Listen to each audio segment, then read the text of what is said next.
Bonjour à tous et bienvenue dans cette grande édition du journal de la mi-journée. Kinshasa est dans la fièvre de la rencontre de la finale allée de la 18e édition de la Ligue des champions de la Confédération africaine de football qui intervient.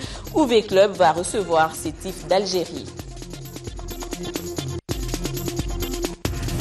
Turpitude des rebelles de l'ADF Nalou, des condamnations fusent de partout pour stigmatiser ce qui est à considérer comme un plan d'extermination des populations de Béni. Cette fois-ci, c'est l'Assemblée provinciale du Nord Kivu qui s'est prononcée. Affaire Jean-Pierre Bemba, retournement de la situation à la Haye et la procureure Fatou Bensouda de la CPI a interjeté appel sur la liberté provisoire qui a été accordée aux 4 co-accusés, Fidel Babala et compagnie, restent en géode. D'abord, nos excuses pour ce retard dû au désagrément technique.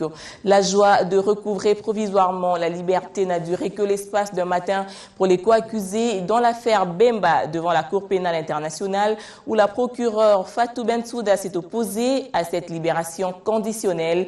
Et Mekilolo, Fidel Babala et leurs compagnons Kabongo et Arido vont encore garder leurs cellules à la Haye. Des précisions avec l'assistant chargé des relations publiques à la CPI-RD.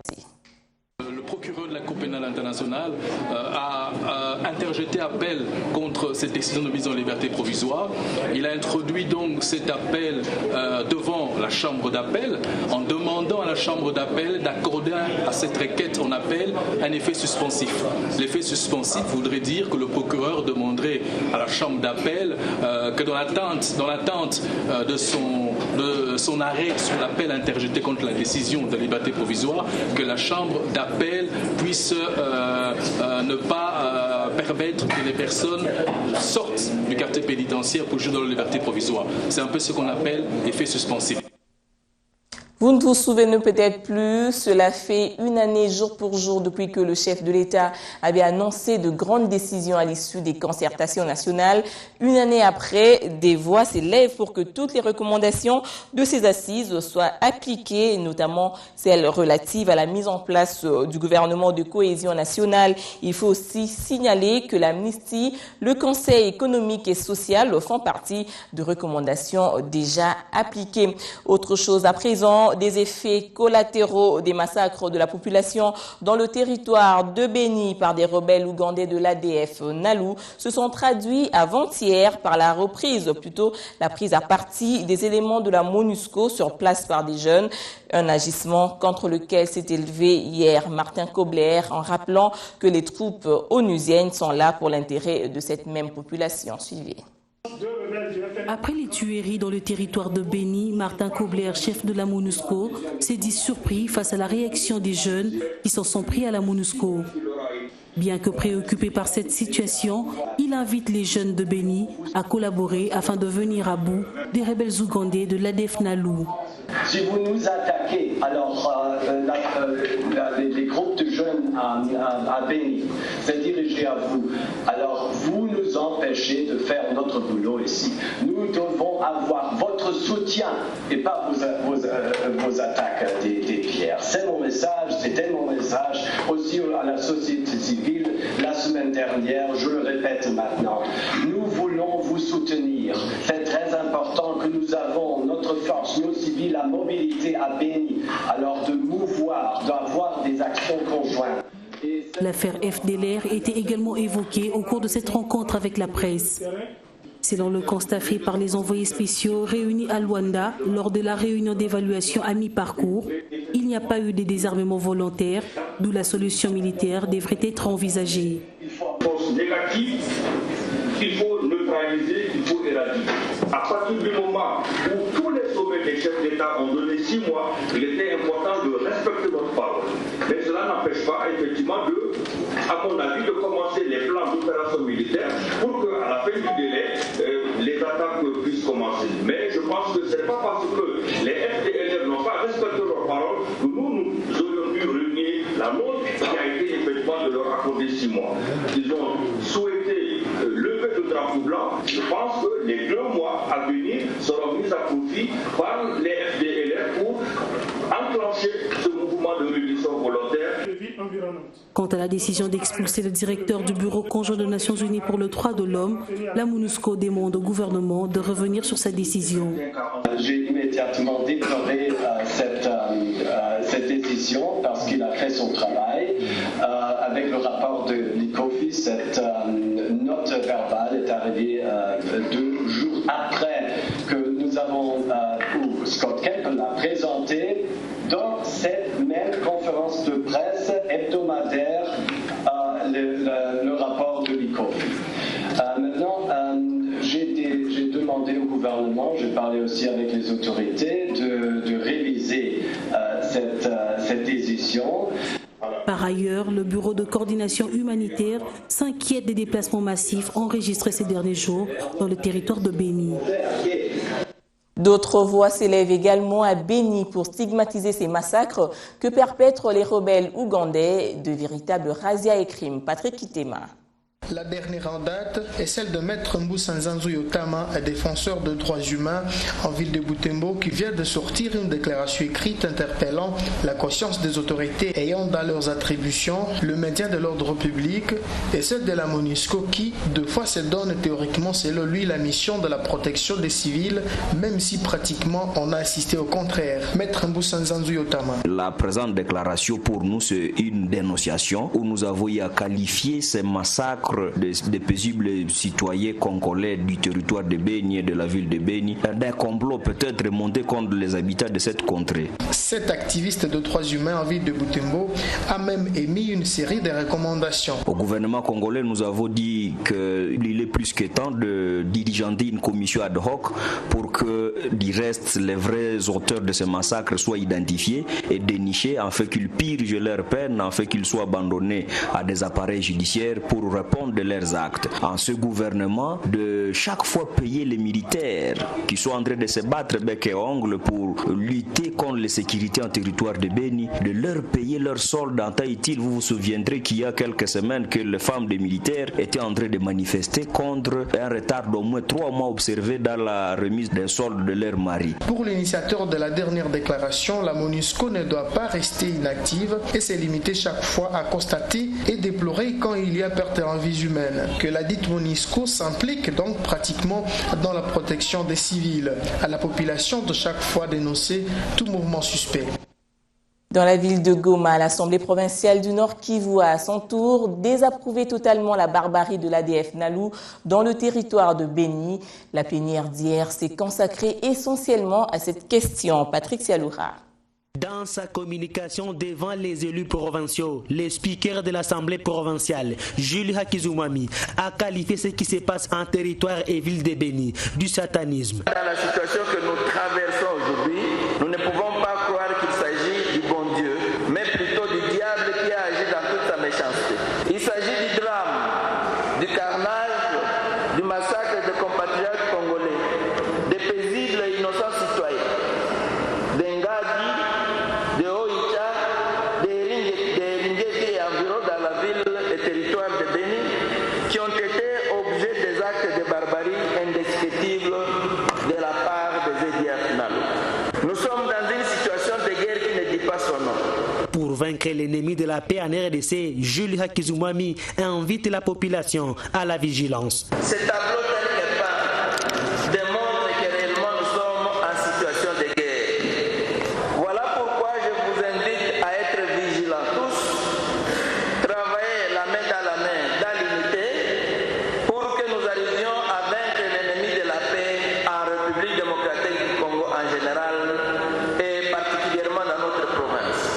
Je suis en train de demander que vous vous joigniez au bureau pour que tous nous puissions demander cette fois-ci que des enquêtes sérieuses soient faites et que les auteurs de ces crimes soient punis. Notons qu'au cours de cette même plénière, les élus provinciaux ont adopté le calendrier des matières qui feront l'objet pendant la session ordinaire de septembre. Information de la comptabilité, le fonctionnement du nouveau logiciel de comptabilité Cisco ADA a été dévoilé hier à la hiérarchie de B1 Radio-Télévision par le directeur de la société Tel Impact, un outil indispensable pour tenir une comptabilité moderne. Reportage.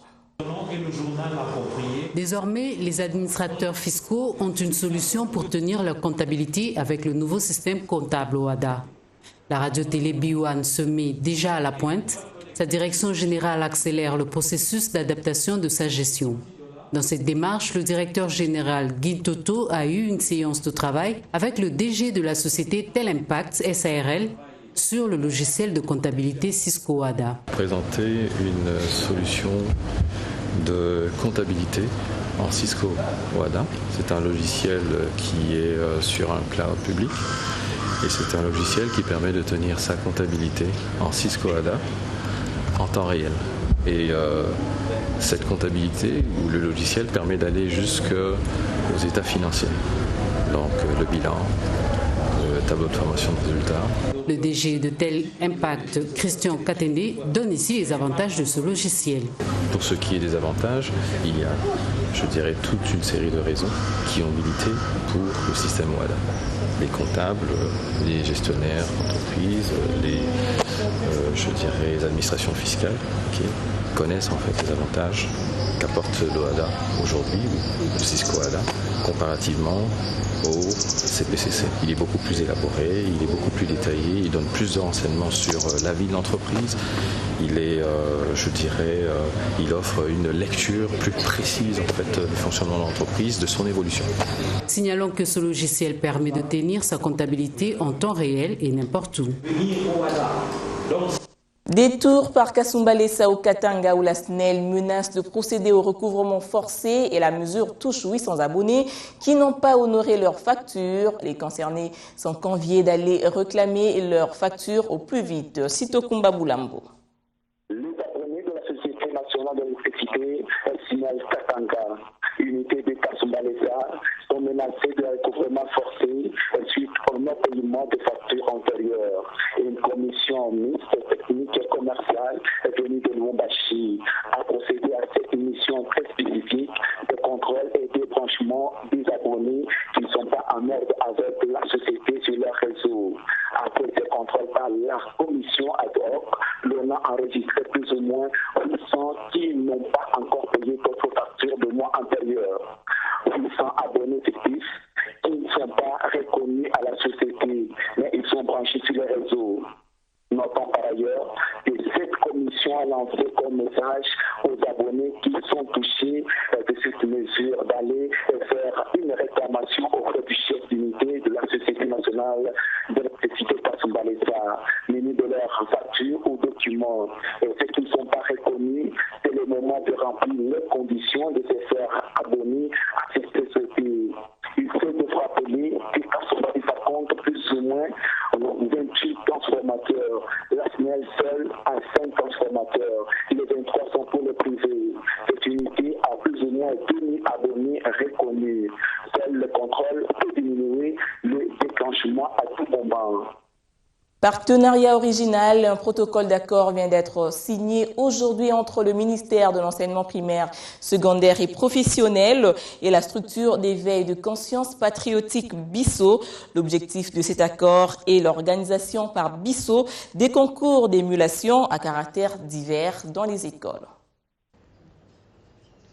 La signature de ce protocole d'accord scelle le lien de collaboration entre le ministère de l'enseignement primaire, secondaire et professionnel et la campagne BISSO. Les deux partenaires s'engagent à travailler ensemble pour relancer le patriotisme dans les milieux scolaires. Un projet bien accepté et apprécié à sa juste valeur par le ministre. Nous apprécions beaucoup le projet que vous nous amenez. En tout cas, c'est avec beaucoup de promptitude que nous l'acceptons. Nous allons donc procéder à la signature de ces protocoles d'accord et nos équipes vont se mettre directement au travail pour voir comment nous pouvons maintenant formaliser cette collaboration.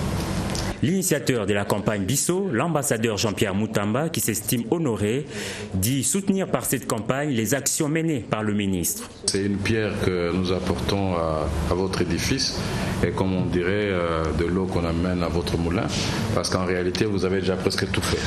Et c'est aussi ça qui nous a encouragés à vous approcher pour amener tant soit peu notre contribution, surtout en tant que média qui normalement s'occupe aussi de l'éducation l'éducation et de l'enseignement et de la vulgarisation de tout ce que vous entreprenez comme activité. Dans la suite donc de Bopeto Nabisso, avec l'assainissement de quartier, un grand concours pour trouver l'école la mieux entretenue de la RDC constitue la prochaine étape des actions de la campagne Bissot. Reportage signé Guylain Kabalundi. Jetons un coup d'œil dans la presse à travers les lignes. Pratique d'un autre âge, l'occultisme, rapporte Congo Presse, est de retour dans les mœurs politiques congolaises.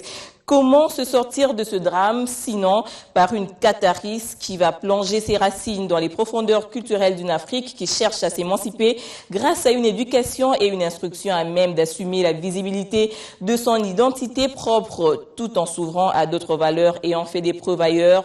En outre, il faudrait en appeler au réveil de l'esprit critique de cette élite congolaise dévoyée et fourvoyée pour qu'elle se ressaisisse et prenne la mesure des défis qu'elle doit relever. Il faudrait compter sur les fruits d'une véritable inculturation de messages divins en terre africaine du Congo pour que cette hypocrisie et ce double jeu dans le chef de nos acteurs politiques, économiques et autres cesse et donc fasse place aux valeurs qui visent la recherche et la promotion de la vie humaine dans toutes ses dimensions par le travail et non par les croyances. Code de la famille, la prospérité parcourt les innovations de la nouvelle loi. Les principales consistent à la suppression de l'autorisation maritale pour la femme mariée et l'obligation faite aux époux de s'accorder pour tous les actes juridiques dans lesquels ils s'obligent individuellement ou collectivement. Il y a aussi l'exigence du respect et de la considération mutuelle des époux dans leur rapport sans préjudice des autres obligations respectives qui leur incombent dans la gestion du ménage. La loi affirme le principe de la participation et de la gestion concernée du ménage par les époux, particulièrement quant à leurs biens et charges.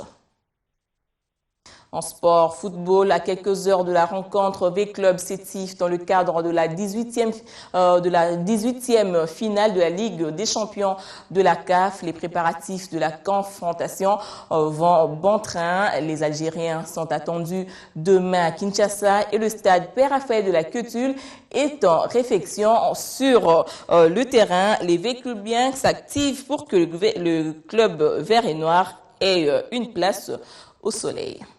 Et voilà, c'est par cette note de sport que nous mettons un terme à ce journal. Merci de l'avoir suivi. Restez branchés sur B1 Télévision.